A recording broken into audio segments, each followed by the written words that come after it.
Hola, hola, muy buenas noches. Vamos a hacer una entrevista a una directora chilena radicada hace muchos años en Barcelona, Carolina Astudillo, en un día muy particular en que no podemos dejar de mencionar la situación que ocurrió justamente ayer en Panguipulli, en que un carabinero dio muerte a un joven malabarista, una situación inaceptable y que en cualquier comunicación, aunque sea de cine, tenemos que hacer mención a una brutalidad como esa, porque se requiere urgentemente una refundación de una institución como es Carabineros, que ha generado muchas situaciones de violación a los derechos humanos.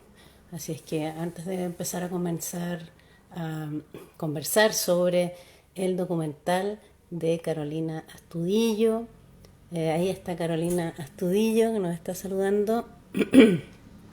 Ella está de paso por Chile, así es que estamos aprovechando antes que vuelva a España para conversar sobre su trabajo, que ustedes lo pueden ver en la red de salas de cine. Así es que ahí pueden ver el documental Ainhoa del 2018. Caroste, hola, ¿cómo estás? Pueden ver este documental que es muy interesante en cuanto al trabajo que hace con los archivos y que no es autobiográfico a diferencia de las otras entrevistas que hemos tenido con distintas realizadoras. En este caso, de alguna manera, Carolina se hermana con Ainhoa, que es una mujer española que murió, y escudriña en todo el material. Ahí está, con el material de archivo que ella revisa, eh, y que empieza a revisar el material de archivo. Hola, Leo. Vamos a conversar con Carolina Astudillo Muñoz, directora de cine chilena, que además es periodista, además académica, y que lleva harto tiempo ya viviendo en España. Varios de sus últimos proyectos son de allá, entre ellos Ainhoa, Yo no soy esa, que se está exhibiendo en la red de salas de cine. Estamos esperando a Carolina, no sé si se puede conectar o no. Algo pasa ahí que parece que no se puede. A ver, no sé si lo podemos intentar de nuevo. Vamos a conversar con Carolina. Le voy a comentar que vuelva a conectarse, que algo ocurrió y volvemos a entrar, por favor. Leo. Gracias, Caro. Ahí está, de nuevo. Vamos, ahora esperemos que resulte. Ahora, Carolina, qué gusto, ¿cómo estás? Buenas noches. buenas Carolina Astudillo noches. Muñoz. Sí, ¿qué tal? Bien, Bueno, bien. Comentaba antes de que nos conectáramos que vamos a conversar contigo, que eres una directora chilena vecindad en España desde hace harto tiempo, que justamente te vas a Barcelona de vuelta el martes, así que estamos esperando, o sea, estuvimos aprovechando que estás acá para conversar y vamos a hablar sobre tu documental del 2018, Ainhoa, Yo no soy esa, que se puede ver en estos días en la red de salas de cine. Pero antes de hablar de tu trabajo y de tu cantidad importante de cortometrajes también, creo que no podemos dejar de mencionar la situación que ocurrió ayer en Panguipulli, porque de verdad es inaceptable que una institución como Carabineros de Chile siga violando así los derechos humanos, en este caso de un joven malabarista. No sé si tienes alguna opinión al respecto antes de meternos de lleno ya en el tema del cine. sí, de hecho lo quería comentar porque me ha impactado mucho, no lo podía creer que suceda esto en democracia y que todavía hayan estos resabios de la dictadura por parte de la policía. Yo vivo en Ñuñoa, cerca de la plaza Ñuñoa. Hay enfrentamientos entre la policía y manifestantes, había gente que estaba pacíficamente protestando, hace nada, hace 1 o 2 horas en Plaza Ñuñoa, y también llegó la policía, comenzó a lanzar agua, ¿no? Con una represión como muy grande. De hecho, no sé si de fondo se escuchan las sirenas, porque todavía está la gente ahí. No, lo encuentro terrible, la verdad es que me ha impactado muchísimo, no lo podía creer. Bueno, realmente lamentable que no haya habido una reforma profunda, una refundación de esa institución que ha generado tanto dolor en el pueblo. Bueno, a propósito de temas políticos, Ainhoa, yo no soy esa, un documental que no es autobiográfico. Yo he realizado varios documentales de mujeres documentalistas que abordan sus propias historias a partir de los archivos. Y en este caso, yo siento que tú haces un ejercicio muy sororo, muy solidario con otras mujeres, en este caso con Ainhoa, que es una joven española que falleció y su hermano te entrega todo este material. Me refería a lo político porque de alguna manera ustedes se hermanan en que tú naciste en la dictadura de Pinochet y ella nació durante la dictadura de Franco. Y cómo hay tantas relaciones y similitudes en función del ser mujeres, finalmente. Entonces, lo que me gustaría preguntarte primero es, ¿cómo accedes tú a esta historia y este material de archivo que es enorme? Es casi como un ejercicio arqueológico que tú escudriñaste entre fotografías, videos, discos, grabaciones de llamadas telefónicas, hasta boletos de, no sé, de música. Eh, ¿Cómo fue el proceso para acercarte a Ainhoa cuando ya estaba ausente? Sí, mira, te cuento. Pachi es un amigo mío, que es el hermano de Ainhoa, un amigo muy querido, y él tiene una enfermedad que no tiene cura, solamente se puede ralentizar el proceso, pero la enfermedad no tiene cura, entonces él le quedan pocos años de vida. Y él me contó, una vez conversando en casa, que tenía miedo de que todo el material que había filmado su padre durante los años 60 y 70 y de que todas las fotografías, cuando él muriera, pasaran a un vertedero, a un basurero o se vendieran en alguna feria, ¿no? Que yo creo que acá también ocurre, que en Barcelona a veces cuando una familia no hay ningún descendiente o cuando hacen ciertos desahucios, todo el material lo venden en mercadillos, subastan todo. Entonces yo le dije a Pachi que me trajera el material a casa, que también quería verlo porque él sabía que me gustaban mucho las películas familiares. Y él un día, bueno, llegó a mi casa con una maleta, tal como dice la película, que contenía toda su historia familiar, una cantidad de películas en distintos formatos, 8 milímetros, Super 8, 16, y también con un álbum fotográfico enorme.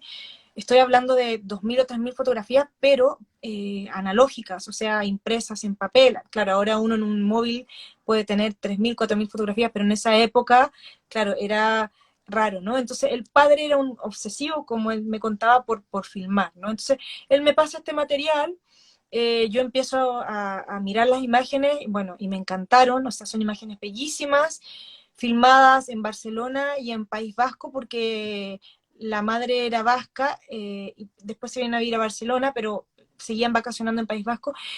Y también habían como imágenes que hablaban de la política, ¿no? De lo que estaba pasando en España en ese momento, qué sé yo, imágenes, por ejemplo, de la gente con las primeras icurriñas, que eran las banderas, ¿no? De País Vasco, manifestándose después que Franco había muerto, eh, protestas, ¿no? Había como mucho material. Y después me habló de su hermana Ainhoa, Pachi, y me contó que su hermana se había suicidado en el año 2006 y que había dejado unos diarios. Entonces yo le dije, ah, bueno, mira, quiero ver los diarios. Yo en ese momento, coincidencialmente, estaba leyendo una serie de diarios escritos por escritoras, fue una coincidencia, por poetas también como Alejandra Pizarnik, Anne Sexton, Silvia Plath, incluso estaba leyendo el diario de vida de la Frida Kahlo. Entonces dije, bueno, qué bien, voy a leer este diario y me di cuenta que en los diarios habían temáticas relacionadas con la experiencia femenina que se repetían en todos los diarios de estas mujeres, incluso en los diarios que yo había escrito. Obviamente que la prosa de Silvia Plath no es como la de Ainhoa ni como la mía, pero estaban los temas, ¿no? Que eran temas relacionados con la maternidad, el querer o no ser madre, relacionados con el aborto, con la menstruación, con la espera, con el acoso laboral, con un montón de temas relacionados con la mujer. Entonces, bueno, tenía todo este material, el diario, y todavía no tenía bien claro lo que hacer. Y como que empecé a asociar estas temáticas y le dije a Pachi, bueno, y si cuento la historia de Ainhoa y también hablo de otros temas que tienen que ver con las experiencias de mujeres, y Pachi en ese sentido fue muy generoso y me dice, mira, te paso el material, tú haz lo que quieras con ese material, porque yo ya con que lo guardes tú, estoy ya satisfecho. Entonces yo empecé a escribir un guión contando la historia de Ainhoa, y una cosa que me llamó mucho la atención también fue la dicotomía que había entre la Ainhoa que me había descrito Pachi y la Ainhoa de los diarios. Entonces empecé a entrevistar amigos y amigas de Ainhoa, me reuní con varios amigos y amigas de ella en Barcelona, no todos salen en la película, por supuesto, por un tema de montaje, y claro, y todos me hablaban de una mujer como súper fuerte, como muy empoderada, como que hacía lo que quería con los hombres, una mujer así que entraba a un lugar y todo el mundo se daba vuelta a mirarla porque era grande físicamente y tenía una voz muy ronca.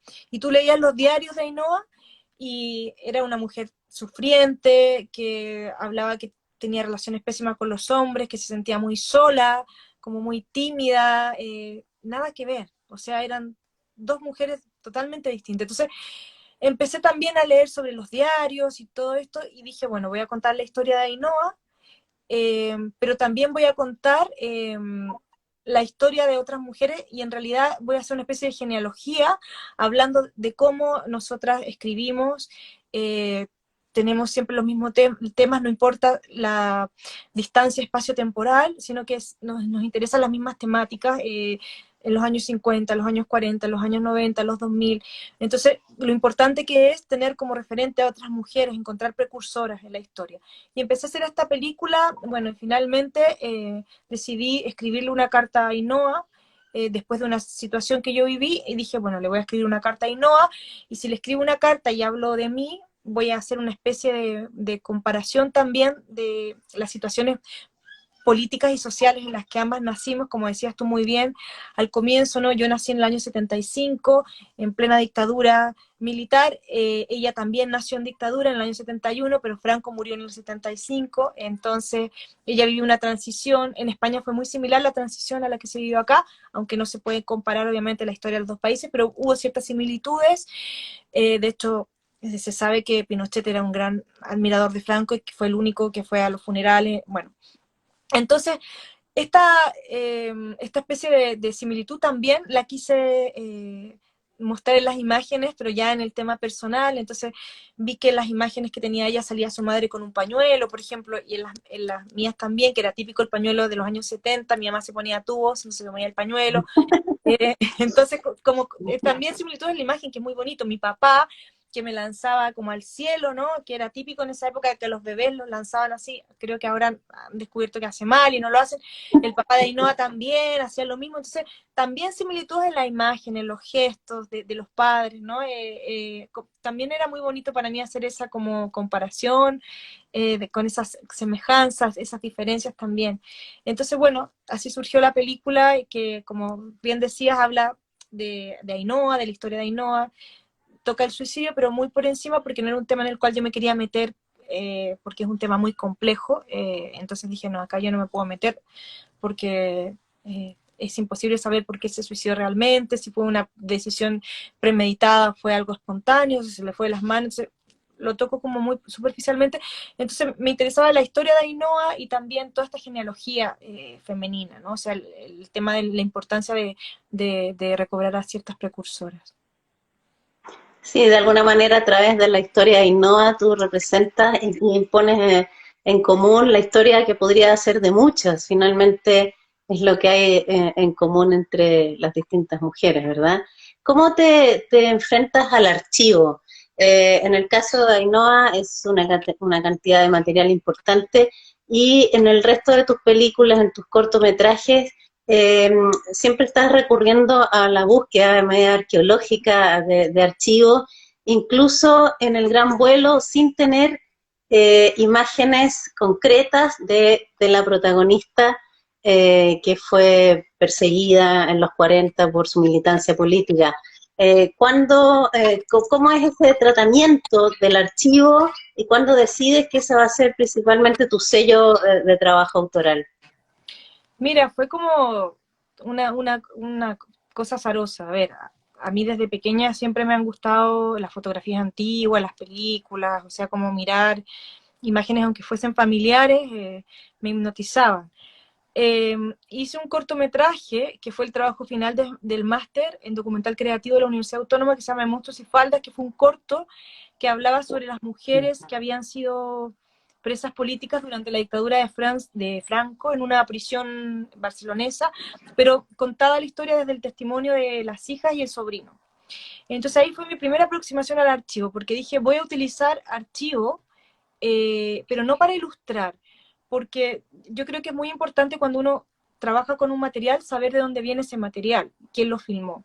Entonces, claramente, el material filmado en los años 30 y 40 era material filmado por familias catalanas pertenecientes a la alta burguesía, o a veces habían artistas, pero en general eran familias adineradas que obviamente no eran las familias que tenían cercanos presos políticos, ¿no? Entonces dije, bueno, voy a utilizar estas imágenes como contraplano, ¿no? Como contrapunto entre los relatos y las imágenes, o para crear algún imaginario también. Entonces fue como mi primera aproximación al archivo. Pero como te digo, fue una cosa muy azarosa. Fui a la Filmoteca de Cataluña y trabajé con algunas imágenes familiares y otras que eran también oficiales. Y cuando ya decido hacer el gran vuelo, que es la historia de Clara Pueyo Jornet, una militante del PSUV, que era el Partido Socialista Unificado de Cataluña, que en el año 43 escapó de la prisión por la puerta principal, ahí me enfrento al problema de que no tengo imágenes. O sea, de Clara solamente habían 4 o 5 fotografías, algunas familiares y otras oficiales hechas en la prisión, pero no había absolutamente nada más. Entonces, claro, ¿cómo contar una historias sin imágenes, ¿no?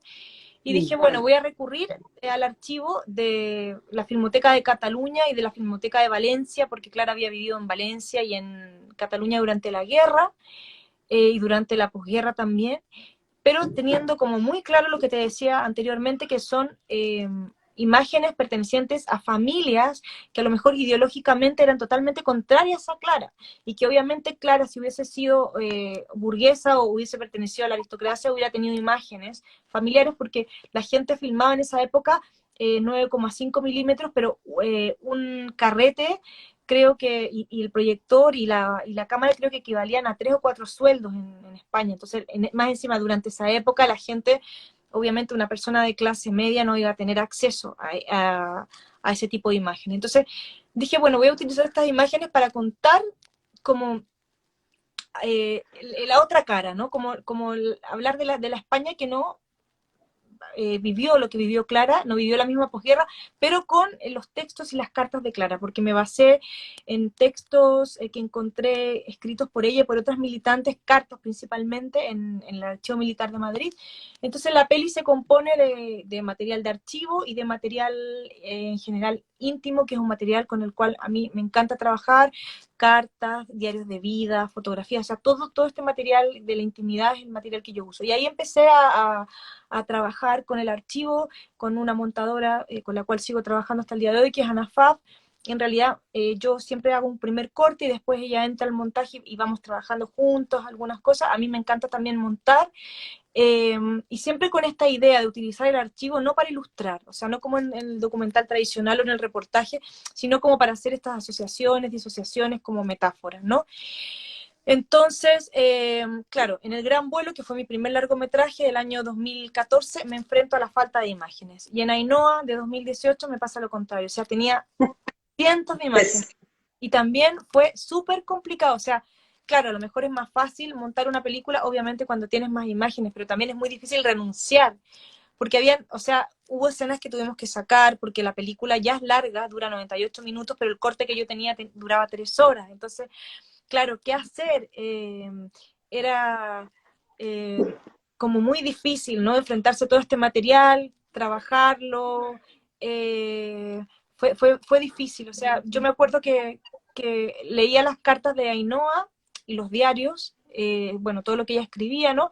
Y trataba de pensar en las imágenes, ¿no? ¿Qué hacer? Pero por un lado, muchas de las cartas y bueno del diario era ya de la adolescencia, entonces no queríamos montarlo con imágenes de la infancia, Entonces tratábamos de buscar como imágenes que nos llevaran como a ciertas situaciones más abstractas, que hay muy pocas cartas en las que se ve ella pequeñita, porque son cartas que hablan de lo que te decía, ¿no? Del aborto, la menstruación, y no quedaba bien, ¿no? Con imágenes de infancia porque es otra época de la vida.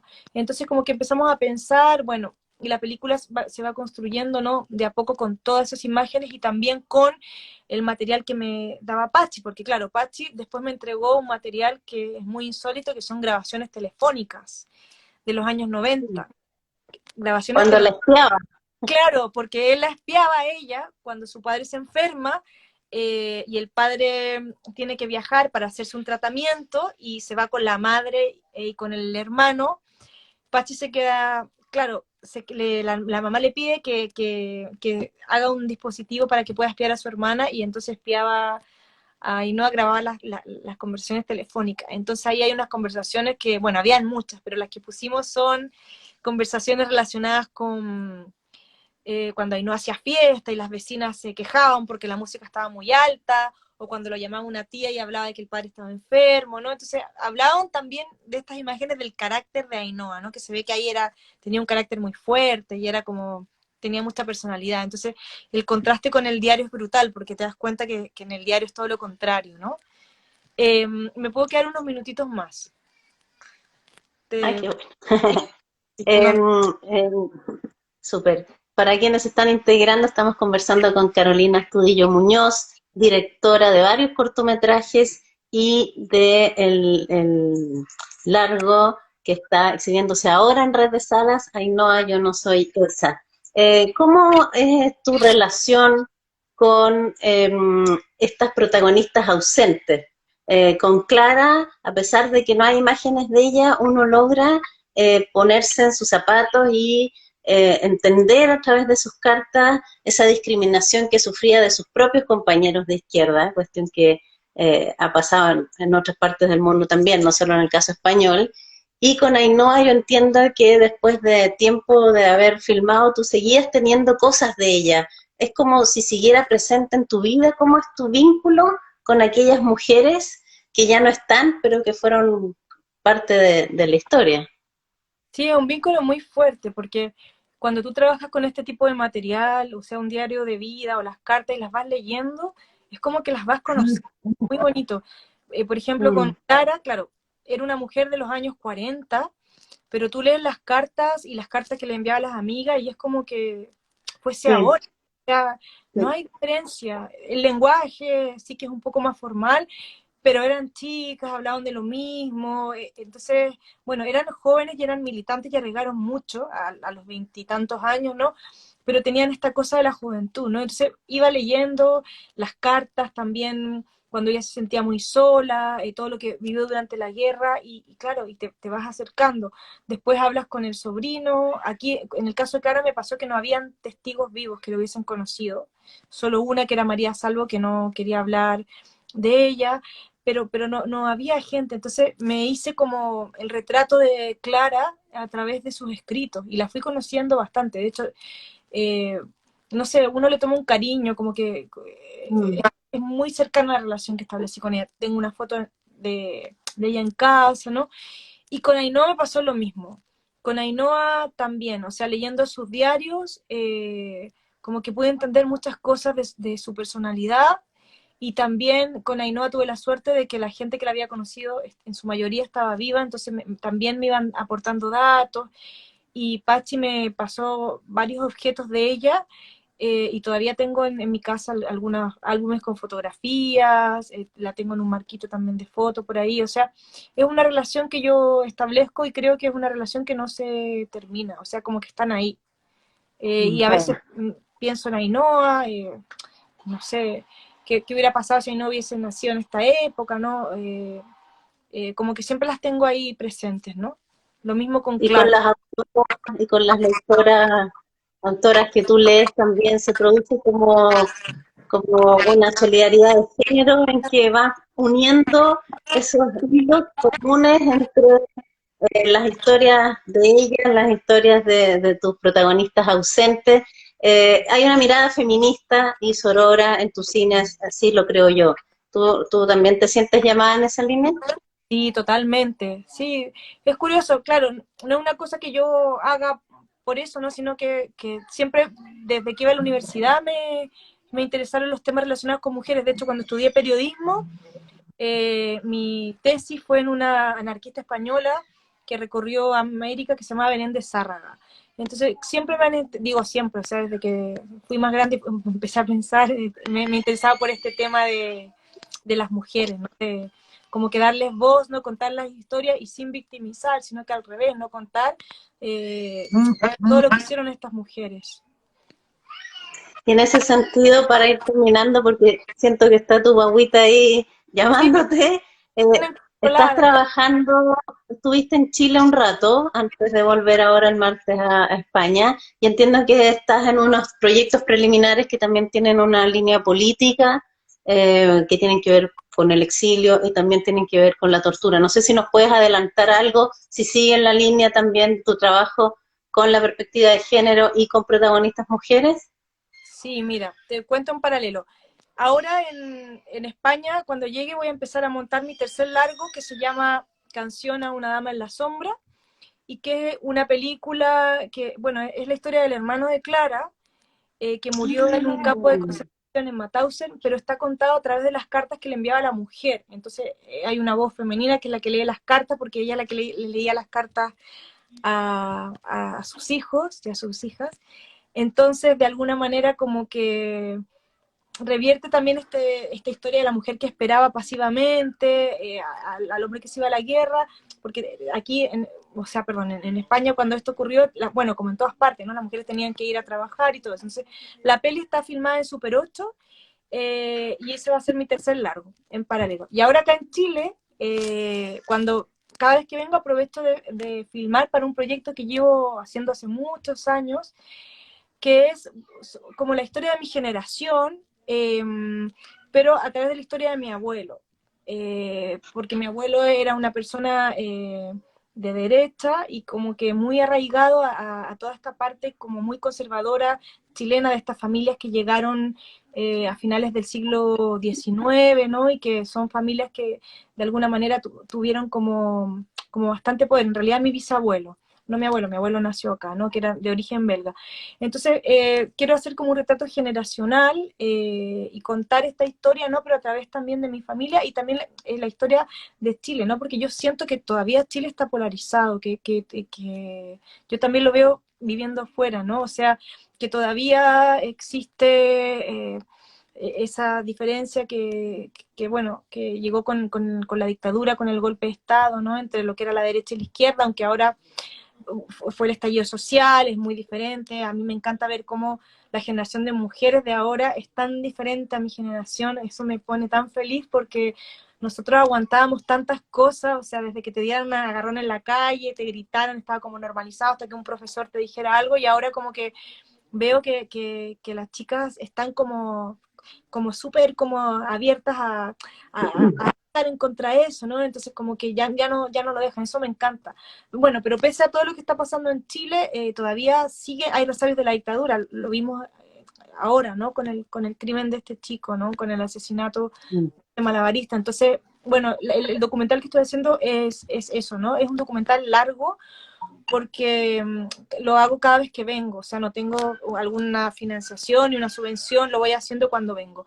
Y hay otro corto que quiero hacer, y esto me surgió porque fui madre hace poco, hace 2 años, eh, la idea de la infancia, la maternidad y lo importante que es. Entonces quería hacer un paralelo, bueno, de la infancia que yo he vivido, con la infancia de otras niñas que fue totalmente diferente y que tuvieron que irse exiliadas o que tuvieron padres o madres desaparecidos, como contar, ¿no? Pero todo contado desde la infancia. Entonces, una peli contada desde los dibujos que hacían las niñas, desde los libros que leían en el exilio. Bueno, y ese es el proyecto, que es un corto. Eh, Bueno, tú y también reivindicas mucho los cortos, no lo ves como un género menor y eso se nota en tu trabajo, tienes hartos cortos que de alguna manera también han permitido, me da la impresión, encontrar algunas hebras para después desarrollar un largo. En el caso de Monstruos y Faldas, uno de los niños, de los que entonces eran niños, que iba a visitar a su tía mientras estaba en prisión, entiendo que era el sobrino de Clara, y que de ahí, me imagino, después salió la otra película del Gran Vuelo. Exactamente, sí, sí, como que voy haciendo como telaraña. Yo soy una defensora del corto, o sea, no me parece para nada que el cortometraje es el hermano menor del largo. Justamente me hacían una entrevista ayer para la Filmoteca de Cataluña preguntándome lo mismo, ¿no? Porque en realidad el corto te sirve también para contar otras historias. O sea, yo cuando pienso en las correspondencias fílmicas que vengo haciendo hace algún tiempo, son historias pequeñitas y que no podrían durar más de 5 o 6 minutos, ¿no? Y una película dura lo que tiene que durar, o sea, si dura 10 minutos, si dura 90, es que no tiene nada que ver, es una obra, es una creación, o sea, no sé por qué está todavía esa idea, ¿no? Pero no en toda la gente, como que el corto es algo menor, ¿no? O sea, para mí, o sea, el corto me permite hablar de ciertos temas que a lo mejor en un largo no podría hablar, o sea, para mí es un género súper importante. Bueno, no sé si es un género, pero un formato muy importante. Bueno, y así ha quedado claro en tu trabajo. Te agradezco mucho el tiempo que te tomaste para conversar conmigo. Para la gente que quiera ver la película, está disponible en reddesalas.cl. No, yo no soy esa. Van a encontrarse con muchas emociones, sobre todo para las mujeres. Hay mucha sororidad y vinculación con autoras, con diarios de vida, con cuestiones que tienen que ver con la mirada femenina y feminista. Así es que vean esa película y esperamos más adelante poder seguir viendo tu trabajo, Carolina. Que tengas buen viaje de regreso a Marisol, España. muchas gracias por, bueno, por ver mis películas, por difundir mi trabajo, por este espacio de conversación. Me ha encantado realmente. Y nada, espero que conversemos en otra oportunidad más adelante. Ya pues, fantástico. Muchas gracias. Que estés Gracias. bien. Chao, chao. Adiós. Chao.